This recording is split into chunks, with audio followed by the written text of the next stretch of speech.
En ce jeudi soir, plusieurs membres de l'Union antifasciste toulousaine se positionnent discrètement en plein centre-ville de Toulouse.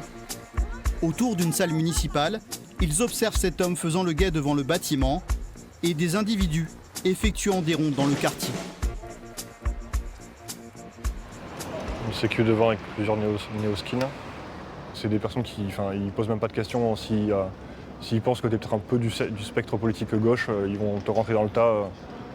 C'est vraiment des gens qui ont le goût du sang, donc il faut se méfier. C'est pour ça qu'on est un certain nombre autour à vérifier et être certains équipés à se défendre, quoi. Car ce soir se tient une conférence animée par 7 personnes. Bruno Gollnisch, ancien vice-président du Front National. Là, pour le coup, on a eu l'information, on a trouvé le lien un peu en retard. Du coup, en temps normal, ce qu'on aurait fait, c'est qu'on aurait appelé à un contre-rassemblement pour empêcher que tout simplement la conférence ait lieu. Le but, compter et identifier les participants à l'événement. Au total, plus d'une trentaine de militants déjà connus des antifascistes sont présents ce soir-là. Il y en a 3 qui arrivent. Il y en a 3 là. Et donc des 3 qui sont passés, on va voir les sites internet avec les photos. Et on va voir c'était quoi leur petit nom et leur petit prénom. De jeunes militants issus de différents groupuscules d'extrême droite, nés il y a 2 ans de la disparition du bloc identitaire à Toulouse. Il y a Génération Identitaire, il y avait la dissidence.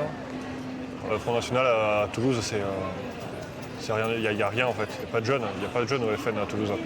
Mais par contre, les groupuscules radicaux d'extrême droite, oui, c'est Génération Identitaire qui vont justement soit phagocyter d'autres groupes qui existaient déjà, soit ils vont recruter chez des jeunes.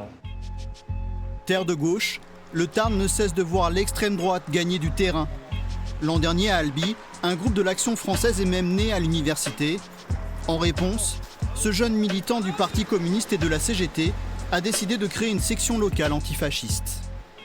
L'idée, c'était de rassembler à la fois ceux qui forcément ne voulaient pas avoir cette forme de militantisme qui apparaissent sur Albi, mais aussi de trouver moyen de, à long terme, empêcher que ça arrive par une organisation qui propose des initiatives populaires, de masse et à la fois aussi d'action directe quand il le faut. À Groyer, il y a eu une organisation qui s'appelle Dissidence Française qui a quand même recueilli au moins 27 voix.